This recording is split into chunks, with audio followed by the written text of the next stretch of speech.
தேசியவாதிகள் அனைவருக்கும் வணக்கம். இன்று நம்முடன் ஐடியாமேன் மகாதேவன் அவர்கள் இணைஞ்சிருக்காரு. சில முக்கியமான விஷயங்களை பத்தி தான் பேச போறோம். உங்களுக்கே நல்லாவே தெரிஞ்சிருக்கும். தமிழ்நாட்டில் இப்ப அண்ணாமலை அவர்களுடைய டாபிக் ரொம்ப பரபரப்பா போயிட்டு இருக்கு. அண்ணாமலை அவர்கள் மீது நிறைய பேர் ஏகப்பட்ட குற்றச்சாட்டுகளை முன்னெடுத்து வைக்கிறாங்க. அவர் ஊழல் பண்ணிட்டாரு, அவர் காசு நிறைய சம்பாதிச்சிட்டாரு, திமுக அகைன்ஸ்டா இங்க பாலிடிக்ஸ் பண்றேன்னு சொல்லிட்டு திமுக கூடயே சேர்ந்து நிறைய விஷயம் பண்ணியிருக்காரு அப்படின்ற மாதிரிலாம் பேசிட்டு வந்துட்டு இருக்காங்க.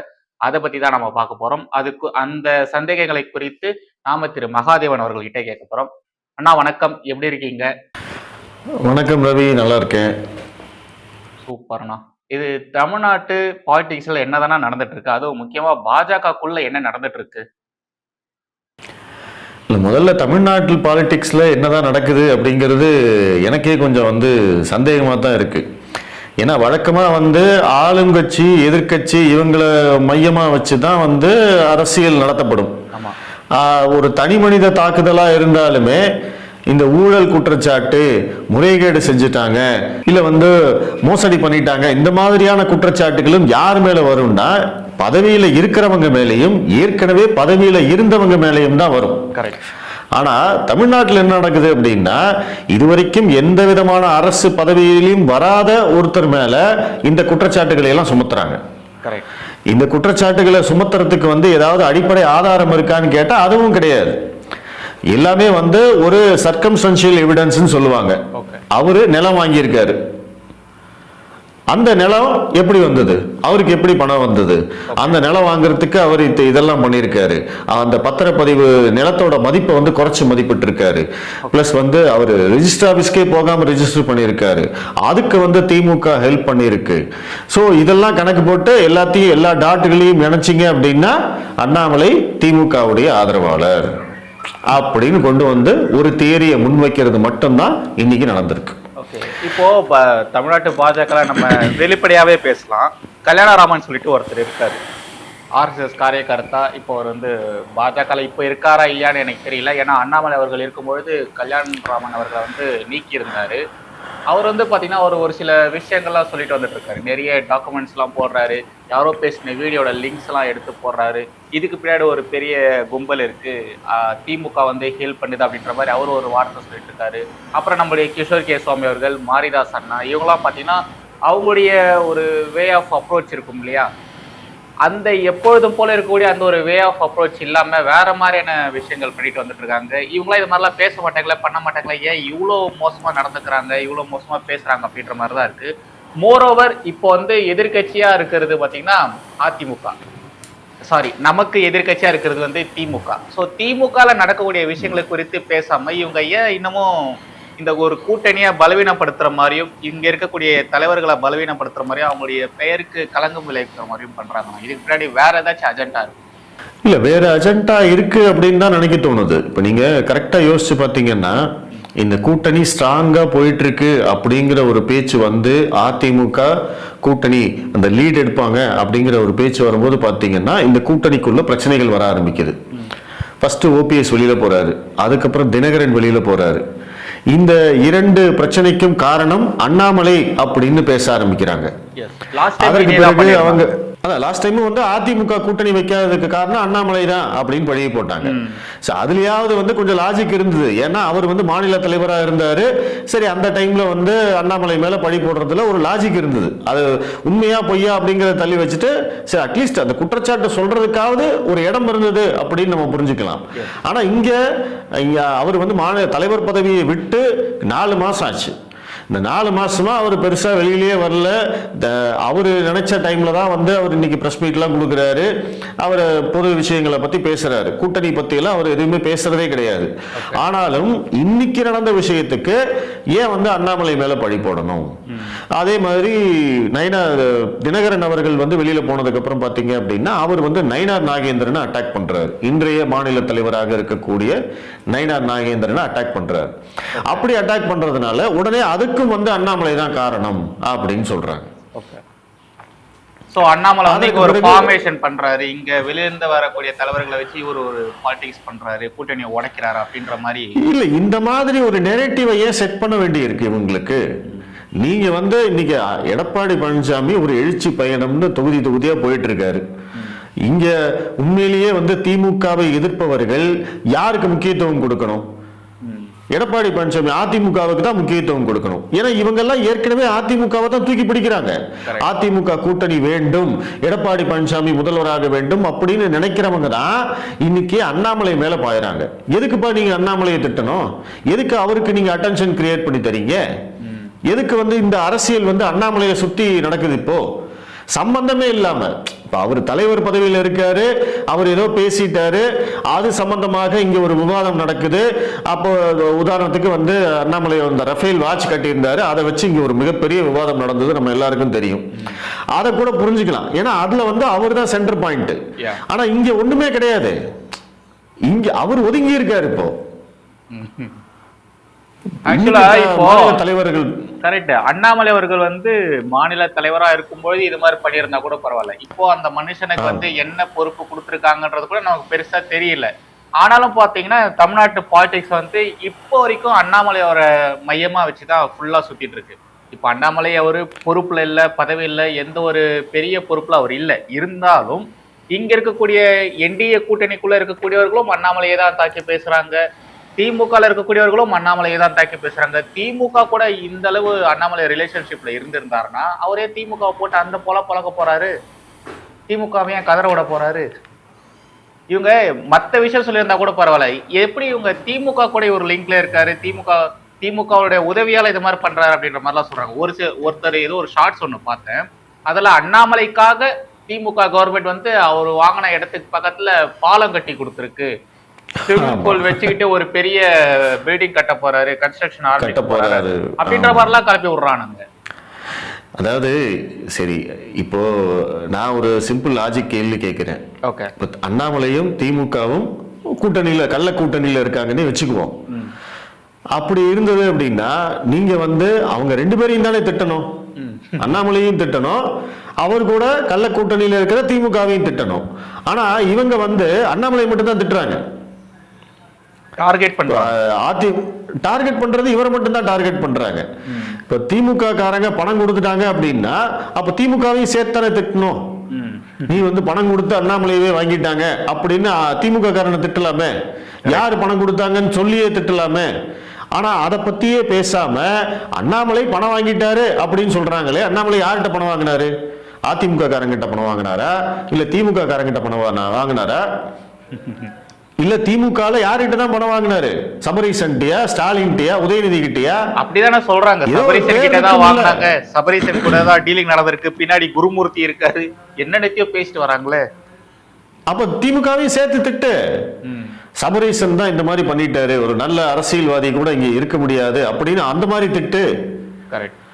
அதாவது நீங்க கொஞ்சம் யோசிச்சு பார்த்தீங்கன்னா, கலைஞர் கருணாநிதி இருந்த போது அவர் எதிர்கட்சி தலைவராக இருந்தாலும் சரி, ஆளும் கட்சி முதல்வராக இருந்தாலும் சரி, தமிழ்நாட்டு அரசியல் அப்படிங்கிறது அவரை சுத்தி தான் நடக்கும். அந்த மாதிரி அவர் நடத்திக்குவார்.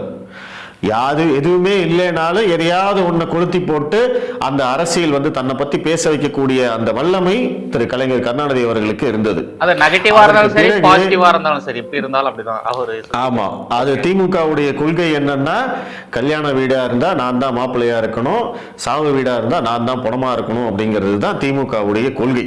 அவங்களுடைய ஃபார்முலாவே அதுதான். என்னவா இருந்தாலும் திமுகவை பத்தி பேசு, ஒண்ணு எதிர்த்து பேசு, இல்ல ஆதரிச்சு பேசு, இப்படிதான் அவங்க அரசியல் பண்ணுவாங்க. ஆனா இன்னைக்கு பாத்தீங்கன்னா, கலைஞர் கருணாநிதிக்கு பிறகு இன்னைக்கு அண்ணாமலை அவர்களுக்கு அவர் எதுவுமே செய்யல அப்படின்னாலுமே இன்னைக்கு அவரை சுத்தி தான் இந்த அரசியல் நடக்குது. எல்லா கட்சியும் நீங்க திமுகவாகட்டும், அதிமுகவாகட்டும், பாஜகவாகட்டும், எல்லாருமே இன்னைக்கு என்ன பண்றாங்க? அண்ணாமலையை பத்தி தான் பேசுறாங்க. இத்தனைக்கும் பாத்தீங்கன்னா இன்னைக்கு விஜய் இன்னைக்கு பிரச்சாரத்துக்கு வராரு. கடந்த 2 நாட்களாக விஜய் சீமான் போட்டு பொலன்னு பொழந்துகிட்டு இருக்காரு. இப்ப இதுதான் மெயின் டாபிக்கா இருக்கணும். ஏன்னா இன்னைக்கு விஜய் முதலாக பிரச்சாரத்துக்கு வராரு. விஜய்க்கு எந்த அளவுக்கு இவங்க மீடியா அட்டென்ஷன் கொடுக்கறாங்க அப்படிங்கிறது நம்ம எல்லாருக்குமே தெரியும். அப்படி இருக்கிற சமயத்துல கூட இன்னைக்கு சமூக வலைதளத்துல அண்ணாமலை தான் பேசு பொருளா இருக்காரு அப்படின்னா அப்ப இதற்கு பின்னாடி ஒரு அஜெண்டா இருக்கு அப்படிங்கறத நம்ம புரிஞ்சுக்கலாம். பட் அது என்ன ஏது? இப்ப இது ஒரு டைவர்ஷன் பாலிடிக்ஸா?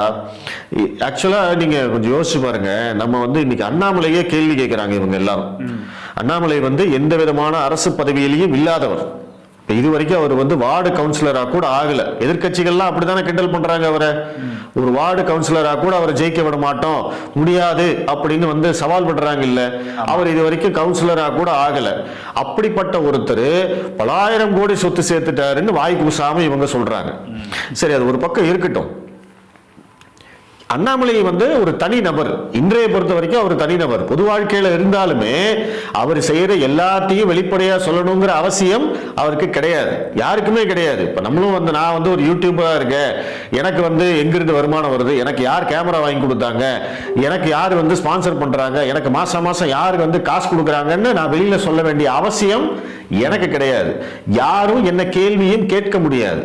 அதுதான் வந்து ஒரு தனிநபருக்கும் இன்னொரு அரசு பதவியில் இருக்கிறவங்களுக்கும் இருக்கக்கூடிய வித்தியாசம். அரசு பதவியில் இருக்கிறவங்களுக்கு அக்கௌண்டபிலிட்டி இருக்கு. நம்ம வந்து திமுகவை பார்த்து அதிமுகவை பார்த்து அண்ணாமலை கேள்வி கேட்கிறார், நம்ம எல்லாம் கேள்வி கேட்கிறோம் அப்படின்னா அவங்க அரசு பிரதிநிதிகளாக மக்களால் தேர்ந்தெடுக்கப்பட்டிருக்கிறார்கள். மக்களுடைய வரி பணத்தை அவர்கள் கையாண்டு கொண்டிருக்கிறார்கள். அதுல வந்து அவங்க என்ன பண்ணாங்க, நீ எலெக்ஷன்ல நிக்கிறதுக்கு முன்னாடி உன்னோட சொத்து எவ்வளவு, நின்ன அடுத்த எலெக்ஷன்ல வரும்போது உன்னோட சொத்து எவ்வளவு, நீ யார் பேர்ல சொத்து வாங்கியிருக்கன்னு கேட்கக்கூடிய எல்லா அதிகாரமும் எல்லா பொதுமக்களுக்கும் இருக்கு.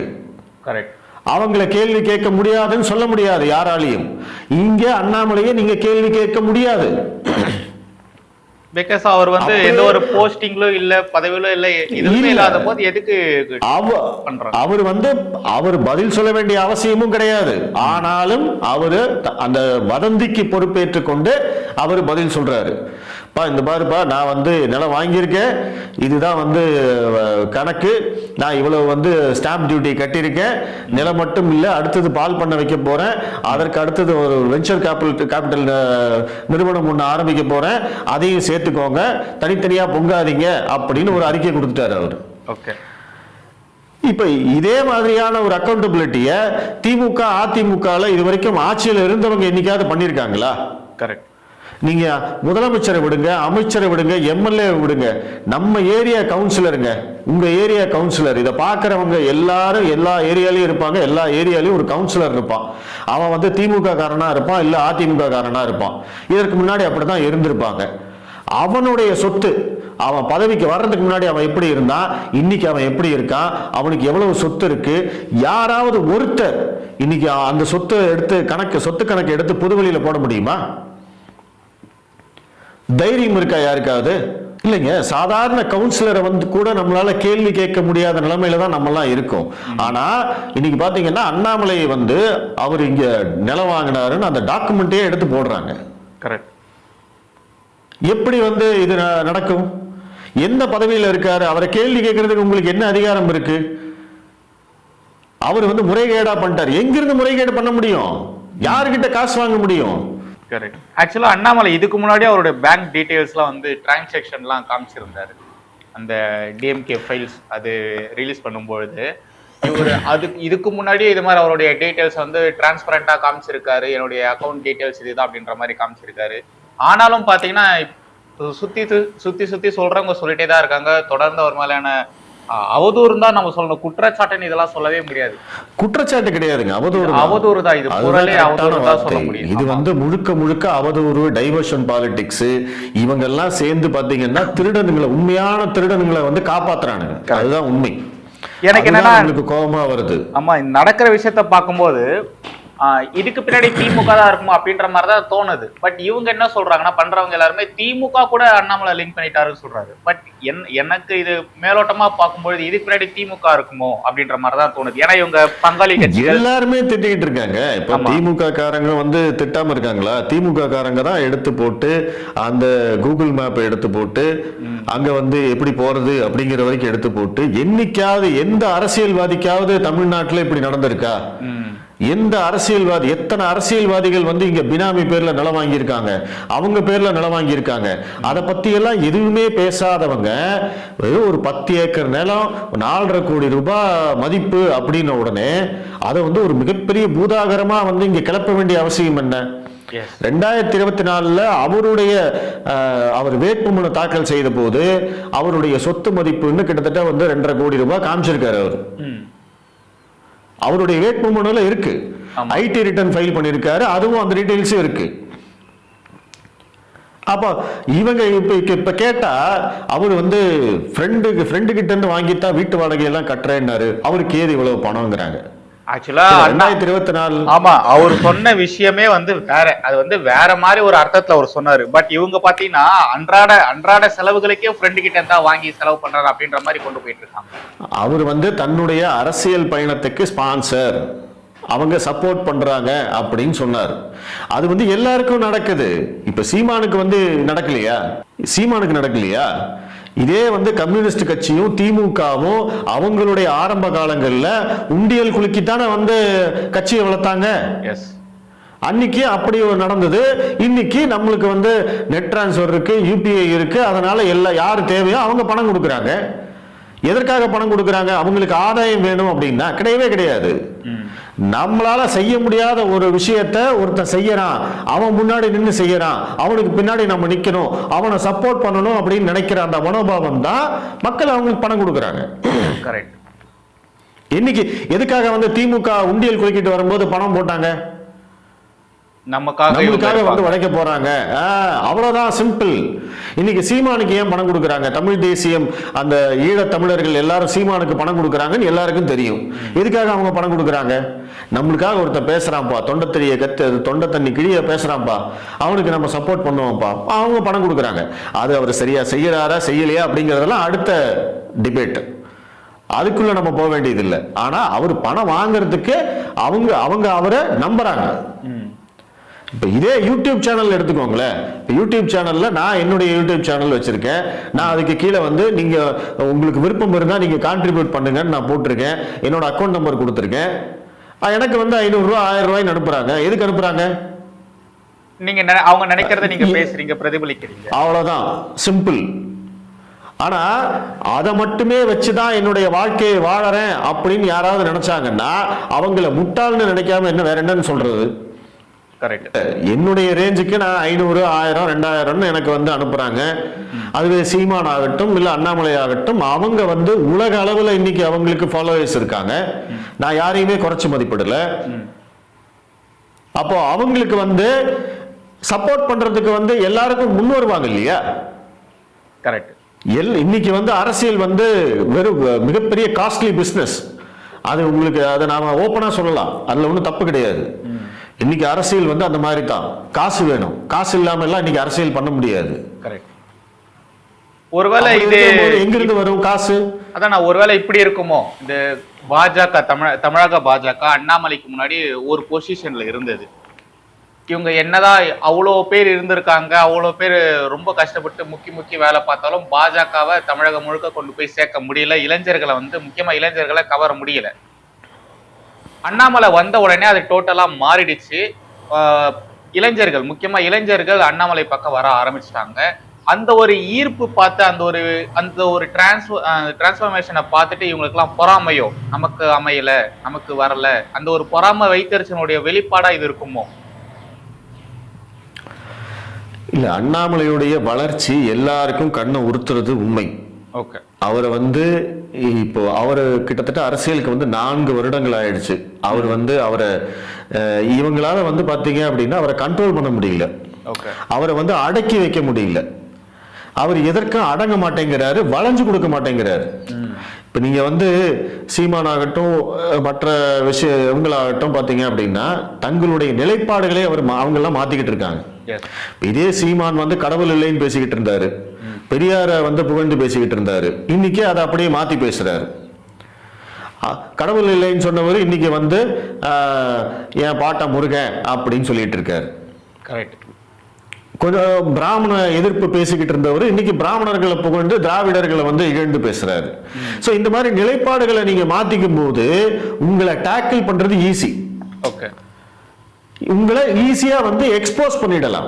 நீ அன்னைக்கு இப்படி பேசுன, இன்னைக்கு இப்படி பேசுற அப்படிங்கிற போது உங்க மேலான அந்த கிரெடிபிலிட்டி, நம்பகத்தன்மை உடைஞ்சு போயிடும். மக்கள் வந்து பெருசா உங்களை எடுத்துக்க மாட்டாங்க. ஆனா அண்ணாமலைக்கு பொறுத்த வரைக்கும் இன்னைக்கு அந்த மாதிரி ஒரு விஷயமே கிடையாது. அவரை எப்படி எக்ஸ்போஸ் பண்ணுவீங்க நீங்க?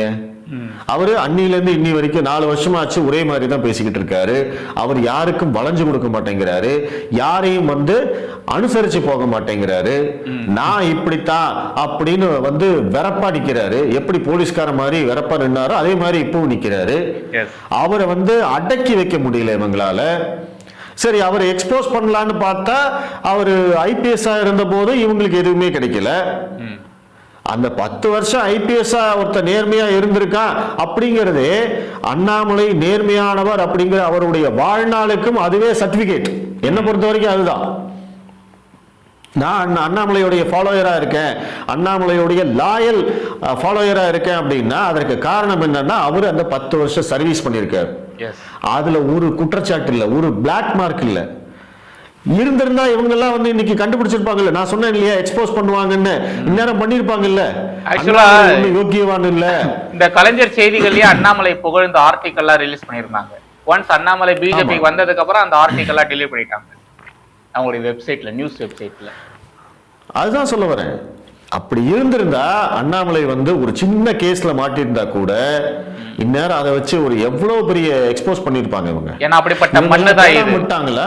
இல்ல இல்ல, அப்படிப்பட்ட மண்ணு தமிழக பாலிடிக்ஸ் வந்து இருக்கிறதுல ரொம்ப டர்ட்டியான பாலிடிக்ஸ் இங்க மட்டும் தான் இருக்கு. எவ்வளவுக்கு எவ்வளோ ஹியூமிலேட் பண்ணுவாங்களோ, அதாவது ஒருத்தவங்களை பிடிக்கலன்னா கேரக்டர் அசாசினேட் பண்றது, அவங்கள பேச விடாம இருக்கிறதுக்கு அவங்க ஃபேமிலியை நோண்டுறது, எவ்வளவு டார்ச்சர் கொடுப்பாங்கன்றதை நம்ம பார்த்துருக்கோம். இப்போ மோடியோடைய கிருபையா தான் நம்ம சொல்லணும். அவருடைய ஆசீர்வாதத்தினால எல்லா கையிலுமே ஜியோ வந்ததுக்கு அப்புறமா, எல்லார் கையிலுமே ஸ்மார்ட் போன்ஸ் எல்லாம் வந்ததுக்கு அப்புறமா இப்போ கம்மியாயிருக்கு தமிழ்நாட்டுல. 2015க்கு முன்னாடி என்ன மாதிரியான பாலிடிக்ஸ் நம்ம எல்லாருமே தமிழ்நாட்டுல பார்த்திருக்கோம். யாராச்சும் எதிர்த்து பேச முடியுமா? ஏதாச்சும் எதிர்த்து கருத்து சொல்ல முடியுமா? எவ்வளவு மோசமான சிச்சுவேஷன்ல இருந்தோம். பட் இப்ப எல்லாமே இன்ஸ்டன்டா வந்துருது, சோசியல் மீடியால வந்துருது, எல்லாருமே கீச்சு தொங்க விடுறாங்க அப்படின்ற ஒரு பயத்துல அமைதியா இருக்காங்க. பட் இப்பவும் பாத்தீங்கன்னா அப்ப பண்ணிட்டு இருக்கிற மாதிரிதான் வெறும் அவதூறு மட்டும் தான் பரப்புறாங்க இவங்கிட்ட. தனி மனித தாக்குதல் தான் இப்பவும் நடந்துகிட்டே இருக்கு. ஆமா, அதுதான் வந்து இங்க இருக்கக்கூடிய மிகப்பெரிய பிரச்சனை. நம்ம வந்து விஜய் வந்து அரசியலுக்கு வந்திருக்காரு, அவருடைய செயல்பாடுகளை நம்ம கிண்டல் பண்றோம். அது வந்து இங்க எல்லாருக்கும் நடக்குது. அண்ணாமலை பேசினதை வச்சு எதிர்கட்சிகள் ட்ரோல் பண்ணது கிடையாதா? பண்ணிருக்காங்க. எனக்கு அண்ணாமலை பிடிக்கும், நான் அதை பத்தி பெரிய விஷயமா எடுத்துக்க மாட்டேன். இப்ப விஜய் பிடிச்சவங்களுக்கு அவரு செய்யக்கூடிய அந்த காமெடி எல்லாம் வந்து அவங்களுக்கு அது பெரிய விஷயமா தெரியாது. அவரை வந்து அவர் மாஸ் லீடரா பார்ப்பாங்க. ஆனா நம்மளுக்கு வந்து விஜய் எதிர்கட்சி அப்படிங்கிற போது நம்ம அவருடைய ஃபிளா எங்க இருக்கு அப்படிங்கறத பார்த்து நம்ம ட்ரோல் பண்றோம். இதெல்லாம் வந்து பாத்தீங்கன்னா இன்னைக்கு வந்து ஒரு அனுமதிக்கப்பட்ட அளவுல நம்ம செய்யறது அப்படிங்கிறது வேற. ஆனா அதையும் தாண்டி விஜய் வந்து தனிப்பட்ட முறையில வந்து விமர்சனம் செய்யறாங்க, அவருடைய குடும்ப வாழ்க்கையை பத்தி பேசுறாங்க, அவருடைய மனைவியை பத்தி பேசுறாங்க அப்படிங்கிற போதுதான் அது வந்து ஒரு டர்ட்டி பாலிடிக்ஸா போகுது. அதுதான் திரும்ப திரும்ப இங்க நடந்துகிட்டே இருக்கு. அந்த எல்லைக்குள்ள போக வேண்டாம். ஆமா, நாம பண்றது வந்து ஜஸ்ட் கிரிட்டிசிசம் தான். நம்ம வந்து விமர்சனம் தான் பண்றோம். இந்த திரை விமர்சனம் மாதிரி நம்ம வந்து பொலிட்டீஷியன்ஸை விமர்சனம் பண்றோம், அவ்வளவுதான். பட் நம்மள மாதிரி இன்னும் எல்லாருமே இருப்பாங்கன்னு எதிர்பார்க்க முடியாது இல்லையா? நிறைய பேர் மத்தவங்களா கன்ஸ்ட்ரக்டிவ் கிரிட்டிசிசம் அப்படிங்கிறது வந்து நம்ம ஏத்துக்கலாம். எல்லாரும் செய்ய வேண்டியதுதான், எல்லாரும் செய்யக்கூடிய. பட் அவங்க வந்து பிலோ தி பெல்ட் போறாங்க, அவ்வளவுதான். அதுதான் வந்து இங்க நடந்துகிட்டே இருக்கு. அந்த பிலோ தி பெல்ட் போறதுக்கான காரணமே என்ன அப்படின்னா, அண்ணாமலையை இவர்களால் சகித்து கொள்ள முடியவில்லை. அவர் வந்து நேர்மையாளன் அப்படின்னு சொல்றத இவங்களால ஏத்துக்க முடியல. ஏன்னா இவங்க ஃபாலோ பண்ற ஆளுங்க, இவங்க வந்து தூக்கி பிடிக்கிற ஆளுங்க அத்தனை பேருமே கரப்டட் பீப்புள். அத்தனை பேர் ஊரை அடிச்சு உலையில போட்டு 7 தலைமுறைக்கு சொத்து சேர்த்து வச்சவங்க. அவங்களத்தான் இவங்க வந்து முன்னிறுத்துறாங்க. அப்படி அவங்க முன்னிறுத்துற போது எதிரில் ஒருத்தன் வந்து ஊரே அம்மனமா இருக்கிற போது ஒருத்தன் கோமணம் கட்டிட்டு நிக்கிறானே அப்படிங்கிறது இவங்களால தாங்க முடியல. அது எப்படி வந்து 10 வருஷம் ஐபிஎஸ் இருந்தவன் ஒரு தப்பு கூட பண்ணிருக்க மாட்டானா? ஆக்சுவலா இந்த கமெண்ட் நீங்க ஓப்பனாவே பார்த்திருக்கலாம். நல்லா தேடுங்க, கண்டிப்பா கிடைக்குங்க. ஏதாவது ஒண்ணு பண்ணிருப்பாங்க. இனிஷியல் பீரியட்ல இருந்தே வந்துட்டு தானே இருக்கு இதெல்லாம். அந்த அளவுக்கு வந்து இவங்க மனசுல அந்த ஊழல், மோசடி, லஞ்சம் இதெல்லாம் வந்து பாத்தீங்கன்னா நார்மலைஸ் பண்ணிட்டாங்க. அது ஒண்ணுதான் காரணம். அந்த இதை வந்து நார்மலைஸ் பண்ணணும். இப்போ அண்ணாமலை வந்து ஒன்னும் யோக்கியவான் கிடையாது, அண்ணாமலை வந்து ஒன்னும் நேர்மையாளன் கிடையாது. இதை நிரூபிக்கிறதுக்காகத்தான் இத்தனை பேரும் சேர்ந்து போராடுறாங்க. இப்ப இந்த அண்ணாமலைக்கு மேல குற்றச்சாட்டு சொல்றதுனால என்ன நடக்க போகுது சொல்லுங்க பார்க்கலாம். நீங்க இப்போ நடவடிக்கை எடுக்க முடியுமா அதான் அவர் நான் மேல? இப்போ இங்க இத மாதிரி நடந்துட்டு இருக்கு இல்லையா, அண்ணாமலை மேல இவ்வளவு விஷயங்கள் இவங்க பண்றாங்க இல்லையா, இத வந்து ம, பாஜக மேலிடம் டெல்லி அவங்க எப்படி பார்ப்பாங்க? எனக்கு தெரியல, நான் அவங்க வந்து உங்க ஜஸ்ட் ஒரு கொஸ்டினா கேக்குறேன், எப்படி பார்ப்பாங்க அவங்க? இதுக்கு ஏதாச்சும் ஸ்டெப் எடுக்கிறதுக்கான வாய்ப்பு இருக்கா? ஏதாச்சும் பண்ணுவாங்களா? இல்லனா உங்களுக்கு வேற வேற வேலை இருக்கா? கொஞ்சம் யோசிச்சு பாருங்க, மோடி மேல செய்யாத அவதூறா? ம். நம்ம இதை விட எவ்வளவு பல மடங்கு அவதூறு மோடி மேல செஞ்சிருக்காங்க, இதே தமிழ்நாட்டிலேயே செஞ்சிருக்காங்க. அப்பெல்லாம் அவங்க மேல என்ன நடவடிக்கை எடுத்தாங்க? மோடிக்கே வந்து நடவடிக்கை எடுக்காதவங்க அண்ணாமலைக்காக நடவடிக்கை எடுக்க போறாங்களா? கண்டிப்பா கிடையாது. உங்களுக்கு ஞாபகம் இருக்கும் கண்டிப்பா, மோதியை போட்டிருக்கக்கூடிய அவருடைய ட்ரெஸ் இத்தனை கோடி, அவர் வந்து காளான் சாப்பிடுறாரு, அவர் வந்து அந்த ஃபுட்டு சாப்பிட்றாரு, அதெல்லாம் பயங்கர காஸ்ட்லியான ஃபுட் அதெல்லாம் அப்படின்ற மாதிரி அந்த ஃபேஸ்புக்லாம் பூம் ஆக ஆரம்பிச்சது இல்லையா, அந்த 2015-16 அந்த டைம்ல வந்து என்னென்னலாம் பண்ணாங்க. மோதி போடுற கண்ணாடி இவ்வளவு ரேட்டு, அவருடைய செருப்பு இந்த ரேட்டு, அவருடைய ஷூ இந்த ரேட்டு, எவ்வளவு விமர்சனங்கள் முன்னெடுத்து வச்சாங்க. யோகிஜி அழுது இருக்காரு இல்லையா, யோகிஜி அழ விட்டுருக்காங்க. இங்க வந்து அந்த தனி மனித தாக்குதல் அப்படிங்கிறது வந்து ரொம்ப ரொம்ப தரம் தாழ்ந்து போயாச்சு. பட் இதுல வந்து ஒரு பாசிட்டிவ் என்ன அப்படின்னு கேட்டீங்கன்னா, மோடியை பத்தி அந்த அளவுக்கு விமர்சனம் செய்ய செய்ய அவர் வந்து ஒரு ஆலமரமாக வந்து எழுந்து நிற்கிறார். எதிர்ப்பு எந்த அளவுக்கு இருக்கோ உங்களுடைய வளர்ச்சி அந்த அளவுக்கு இருக்கும் அப்படிங்கிறது தான் அர்த்தம். நீங்க வந்து ஒருத்தரை பத்தி பேசவே இல்லை அப்படின்னா அவர் என்னைக்குமே வளர மாட்டாரு. ஒருத்தரை எதிர்ப்பே இல்லைன்னா அவர் என்னைக்குமே வளர மாட்டாரு. இன்னைக்கு அண்ணாமலை இவ்வளவு சீக்கிரம் வளர்ந்ததுக்கு காரணமே அவருக்கு ஆரம்பம் முதலே எழுந்த எதிர்ப்பு. அவரை வந்து நாங்க ஏத்துக்கவே மாட்டோம் அப்படின்னு சொன்னவங்களால தான் அவர் இந்த அளவுக்கு வளர்ந்து நிற்கிறார். இப்ப மறுபடியும் அவரை வந்து எதிர்த்துக்கிட்டே இருக்காங்க. அவர் இன்னும் மேலும் மிகப்பெரிய உயரத்துக்கு வளரப் போகிறார். அவருக்கு வந்து இத வந்து நம்ம அந்த மாதிரி பாசிட்டிவா தான் பாக்குறேன் நான். கடைசியா ஒரே ஒரு கேள்வி. இப்போ நடக்கக்கூடிய இந்த சினாரியோஸ்லாம் பார்க்கும்போது ஒரு சில பேர் வந்து இப்ப நாம வந்து இதுக்கு பின்னாடி திமுக இருக்குமோ அப்படின்ற மாதிரி நம்ம பேசுறோம், அதிமுக இருக்குமோ அப்படின்ற மாதிரி பேசுறோம். ஒருவேளை இதுக்கு பின்னாடி பாஜக மேலிடம் இருக்குமோ, பாஜக மேலிடம் சொல்லக்கூடிய விஷயத்த வந்து அண்ணாமலை கேட்க மாட்டேன்றாரு, அதனால அவங்க இது மாதிரிலாம் பண்றாங்க, அவங்க இது மாதிரி இன்டைரக்டா பண்றாங்க அப்படின்ற மாதிரிலாம் பேசுறாங்க இல்லையா, ஒருவேளை அத மாதிரி இருக்கிறதுக்கான வாய்ப்புகள் இருக்குமோ? அண்ணாமலை டைரக்டா இது சொல்ல முடியல, பண்ண முடியல, சோ இப்படி பண்ணிட்டு அவரை வெளியில அனுப்பலாம் அப்படின்ற மாதிரி பாக்குறாங்களோ? இல்ல, ஆக்சுவலா நான் அப்படி பார்க்கல. ஆக்சுவலா இங்க வந்து அண்ணாமலை மேல நிறைய பேருக்கு வெறுப்பு இருக்கு, வன்மம் இருக்கு. நான் சொன்னேன் இல்லைங்களா, அவரை வந்து அடக்கி வைக்க முடியல, அவர் வந்து யாருக்கும் அடங்க மாட்டேங்கிறாரு, அவர் வந்து இன்னும் வெறப்பாவே இருக்கிறாரு. இதெல்லாம் வந்து இங்க யாருக்கும் வந்து பிடிக்கல. ஈவன் பாஜகவில் இருக்கிறவங்களுக்கும் சரி, முன்னாடி வெளியில இருக்க அதிமுக திமுக காரங்களுக்கும் வந்து பிடிக்கல. இப்ப நீங்க அண்ணாமலையுடைய வரவுல இருந்தே எடுத்து பார்த்தீங்கன்னா, அண்ணாமலை மேல எதிர்ப்பு காட்டுறது, ட்ரோல் பண்றது, இது எல்லாமே அதிகபட்சம் ஒரு 3 மாசத்துக்கு ஒரு தடவை 6 மாசத்துக்கு ஒரு தடவை தான் நடக்கும். நீங்க நல்லா யோசிச்சு பார்த்தீங்கன்னா உங்களுக்கு புரியும். அந்த ட்ரோல் பண்ற அந்த டைம் போக மீதி நேரம் எல்லாம் அண்ணாமலை தான் அடிச்சு ஆடிட்டு இருப்பாரு. இவங்களால டிஃபெண்ட் பண்ணவே முடியாது. இவங்க அதை பத்தி பேசவே மாட்டாங்க. இவங்க எப்படா பாயிண்ட் கிடைக்குன்னு வெயிட் பண்ணிட்டு இருப்பாங்க. இந்த மாதிரி ஏதாவது ஒரு பாயிண்ட் கிடைக்கிற போது எல்லாரும் ஒன்னா சேர்ந்துருவாங்க. இது வந்து அந்த மாதிரியான விஷயமா தான் நான் பாக்குறேன். மாரிதாஸ், கல்யாணராமன் இவங்களுக்கெல்லாம் தெரியும் அண்ணாமலை மேல இவங்கெல்லாம் கடுப்புல இருக்காங்க, எரிச்சல்ல இருக்காங்க. இன்னும் எங்க கொங்கு பாஷையில சொல்லணும் அப்படின்னா பொச்சரிச்சல்ல இருக்காங்க அப்படின்னு சொல்லலாம். சோ அந்த மாதிரி வந்து இருக்கிறதுனால அவங்க என்ன பண்றாங்க, இப்படி ஒரு செய்தி கிடைச்ச உடனே அதை எடுத்து போடுறாங்க. மேபி அது போட்ட சமயம், நேரம், இதெல்லாம் வந்து வேணா நம்ம வந்து அதுல ஏதாவது இருக்கா அப்படிங்கிற அந்த உள்நோக்கம் இருக்கா அப்படிங்கறத செக் பண்ணலாம். ஏன்னா இந்த ரெஜிஸ்ட்ரேஷன் அப்படிங்கிறது ஜூலை மாசமே நடந்துருச்சுன்னு சொல்றாங்க. இப்ப நம்ம செப்டம்பர்ல இருக்கோம். இத்தனை நாளா ஏன் போடல அப்படின்னு அந்த கேள்வி வேணா நம்ம கேட்டுக்கலாம்.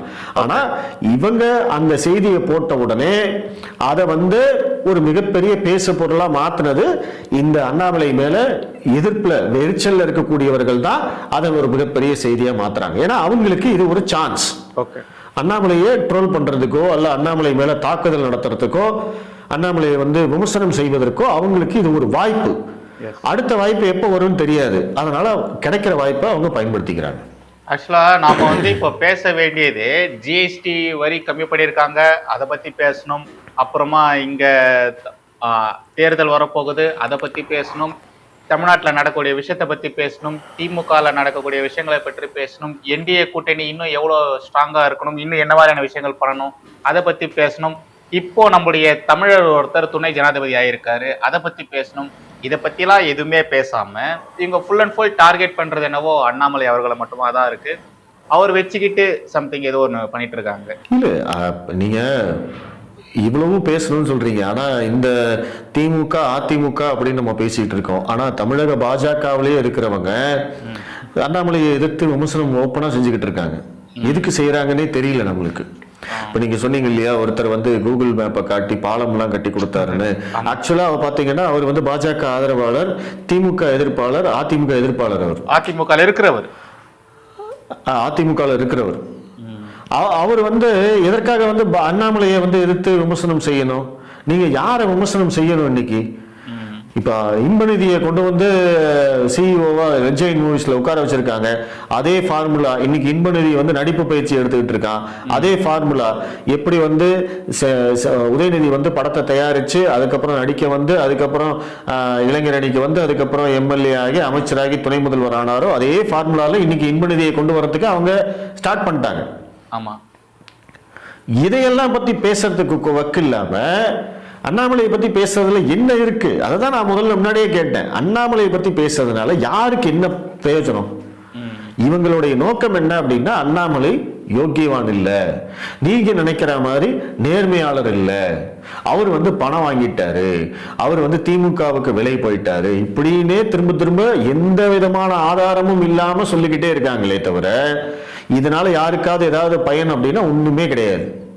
ஆனா உண்மையிலேயே இந்த வாரிசு அரசியலை பத்தி பேசுறதுக்கோ, நீங்க சொன்ன மாதிரி ஜிஎஸ்டி பத்தி பேசுறதோ, இல்ல வந்து தேர்தல் நடைமுறைகளை பத்தி, தேர்தல் வந்து வியூகங்களை பத்தி பேசுவதற்கோ, இல்ல தமிழகத்தில் நடக்கக்கூடிய சட்டம் ஒழுங்கு பிரச்சனை, அன்றாடம் நடக்கக்கூடிய பிரச்சனைகள், இதையெல்லாம் பத்தி பேசினா தான் அது கூட மக்களுக்கு ஒரு விதத்துல பயன் தரும். ஆமா, ஆனா இது யாருக்குமே பயனில்லாத விஷயம். ஆனா அதைத்தான் இவங்க முன்னின்று பண்ணிக்கிட்டு இருக்காங்க. அப்படிங்கிற போதுதான் அங்க சந்தேகம் வருது. பட் இது வந்து ஆமா, இது வந்து அண்ணாமலை மேல அவரை பிடிக்காதவர்கள் அவருக்கு சான்ஸ் கிடைச்ச உடனே நடத்தக்கூடிய ஒரு வன்ம தாக்குதலா தான் நான் பாக்குறேன். கரெக்ட். இப்போ இதுல வேடிக்கையான விஷயம் என்னன்னா, அண்ணாமலை காசு வாங்கிட்டாரு, அண்ணாமலை இது பண்ணிட்டாரு, அது பண்ணிட்டாரு, அப்படி பேசுறவங்களே காசு வாங்கிட்டு தான் பேசியிருக்காங்க, சும்மா ஒண்ணு பேசிட மாட்டாங்க. அது ஒரு நெரேட்டிவ் இல்லையா? எல்லாரும் ஒரு நெரேட்டிவ் செட் பண்றதுக்கு இந்த மாதிரி பேசுறவங்க காசு வாங்காம கண்டிப்பா பேசிருக்க மாட்டாங்க. கிஷோர் கே சுவாமி, இல்ல வந்து கல்யாணராமன், சவுக்கு சங்கர், இவங்க எல்லாரும் இன்னைக்கு அண்ணாமலையை விமர்சனம் பண்றாங்க. சரி, இவங்க எல்லாம் என்ன பண்றாங்க? எப்படி வந்து சாப்பிடுறாங்க? எப்படி வாழ்றாங்க? கிஷோர் கே சுவாமி என்ன வேலை பார்க்கிறாரு? எத்தனை வருஷமா நம்ம பார்த்துக்கிட்டு இருக்கோம். ட்விட்டர்ல ட்வீட் போடுறதை தவிர, யூடியூப்ல வீடியோ பேசுறதை தவிர வேற என்ன வேலை பார்க்கிற அப்படி அவரு? அப்ப அவருக்கு யாரோ வந்து பணம் கொடுக்குறாங்க, யாரோ ஸ்பான்சர் பண்றாங்க அப்படிங்கிறது நம்மளுக்கு தெரியுது. சவுக்கு சங்கர் இத்தனை தடவை ஜெயிலுக்கு போயிட்டு வந்ததுக்கு அப்புறமும் ஏற்கனவே ஒரு ஸ்டூடியோ நடத்தி அதை ஒரு மிகப்பெரிய அளவில் எல்லாரும் மொத்தமா மூடி எல்லாத்தையும் வழிச்சு கவர்மெண்ட் எடுத்துக்கிட்டதுக்கு அப்புறமும் எப்படி மறுபடியும் வந்து இன்னொரு ஸ்டூடியோ ஸ்டார்ட் பண்ணாரு? என்னைக்காவது வந்து எனக்கு இவங்க தான் பணம் கொடுத்தாங்க, நான் இவங்களுடைய பணத்துல தான் வந்து இதெல்லாம் வாங்கினேன்னு என்னைக்காவது ஓப்பனா சொல்லியிருக்காரா? அவரும் பொது வாழ்க்கையில இருக்கிறவர் தானே, அவரு எல்லாத்தையும் விமர்சனம் பண்றவர் தானே. இதெல்லாம் வந்து சாதாரண நடைமுறை அப்படிங்கிறது மக்களுக்கு தெரியும். இப்ப சவுக்கு சங்கர் வீடியோவை இன்னைக்கு ஒரு வீடியோ போட்டாங்கன்னா 3 லட்சம் பேர் 4 லட்சம் பேர் பாக்குறாங்க. அவங்க யாருக்கும் தெரியாதா சவுக்கு சங்கர் வந்து யார்கிட்டயோ பணம் வாங்கித்தான் இது பண்ணிருக்காருன்னு? எல்லாரும் என்ன முட்டாள்களா? இதெல்லாம் சாதாரணமான விஷயம்ங்க. இதையெல்லாம் போய் ஒரு மிகப்பெரிய பிரச்சனையா மாத்தி அண்ணாமலையை வந்து இதை பண்ணிட்டாரு அதை பண்ணிட்டாருன்னு சொல்றதுக்கு ஏதாவது ஒரு ஆதாரம் இருக்கா? இன்னைக்கு மட்டுமா சொல்றாங்க? இதுக்கு முன்னாடியும் சொல்லியிருக்காங்க. அவர் தலைவர் பதவியில் இருந்த போதும் சொல்லியிருக்காங்க. அண்ணாமலையை எதிர்கொள்ள முடியாதவர்கள் கையில் எடுக்கும் ஒரே ஆயுதம் என்னன்னா, அவர் வந்து திமுகவுக்கு விலை போயிட்டாருன்னு சொல்றது மட்டும்தான், அவதூறு மட்டும்தான். ஆமா, ஆக்சுவலா நீங்க அதிமுக பாஜக கூட்டணி வர்றதுக்கு முன்னாடி அதிமுக இதே நெரேட்டிவ் தான் செட் பண்ணாங்க. பாஜக திமுக கள்ள கூட்டணி, அண்ணாமலை வந்து திமுக ஆதரவாளராக மாறிட்டாருன்னு அவன் அப்ப பேசிக்கிட்டு இருந்தாங்க. அதே நெரேட்டிவ் தான் தாவேக்கால ஆதவர்ஜுனா எடுத்தாரு. ஆதவர்ஜுனா வந்து அண்ணாமலையை பத்தி பேசுற போது அவர் வந்து திமுக விலைக்கு வாங்கிருச்சு, மோடி அமித்ஷாவுக்கு எதிராக இங்க வந்து திமுக வந்து அண்ணாமலையே தூக்கிட்டாங்க அப்படின்னு அவர் பேசிட்டு இருந்தார். ஏன்னா அப்படி நீங்க பேசினதுக்கு அப்புறமா நீங்க அண்ணாமலையை பற்றிய விமர்சனங்களை அதை புறந்தள்ளுறீங்க அப்படின்னு அர்த்தம். அதை பத்தி நீங்க இனிமே பேசவே வேண்டிய அவசியம் இல்லை. ஏன்னா அண்ணாமலை மேல நீங்க ஒரு அபாண்டமான குற்றச்சாட்டு வச்சுட்டீங்க. அதற்கு எந்த ஆதாரமும் இல்லைனாலுமே அதற்கு பிறகு தாவேகாவை பற்றியோ இல்ல அதிமுகவை பற்றியோ அண்ணாமலை வைக்கக்கூடிய விமர்சனங்களுக்கு இவங்க பதில் சொல்ல வேண்டியதில்லை. ஏன்னா என்ன விமர்சனம் வச்சாலும் என்ன கேள்வி கேட்டாலும் இவங்க சொல்லக்கூடிய ஒரே பதில் என்னன்னா அவர் திமுக ஆதரவாளர். அதுதான் இங்க கான்செப்ட். இப்ப நம்ம இங்க என்ன கேள்வி கேட்டாலும் உத்தரப்பிரதேசத்தை பாருன்னு சொல்றாங்க இல்லையா, நீங்க என்ன கேள்வி கேட்டாலும் நீ சங்கி அப்படின்னு சொல்றாங்க இல்லையா, அதுதான் கான்செப்ட், அதுதான் ஃபார்முலா. அதே ஃபார்முலா தான் இதுக்கு அண்ணாமலையை பயன்படுத்தி இருக்காங்க. நம்ம பார்ப்போம் இன்னும் இவங்க என்னென்னலாம் பண்ண போறாங்க, இன்னும் என்ன மாதிரியான விஷயத்தெல்லாம் வெளில கொண்டு வந்து பேச போறாங்க, இன்னும் எது மாதிரியான அவதூறுகளை எலெக்ஷன் வரைக்கும் பரவ போறாங்க அப்படின்றத பொறுமையா பொறுத்து பார்க்கலாம். உங்களுடைய டைமுக்கும் உங்களுடைய கருத்துக்களுக்கும் ரொம்ப ரொம்ப நன்றிண்ணா. ஜெய்ஹிந்த். நன்றி. தேங்க்யூ.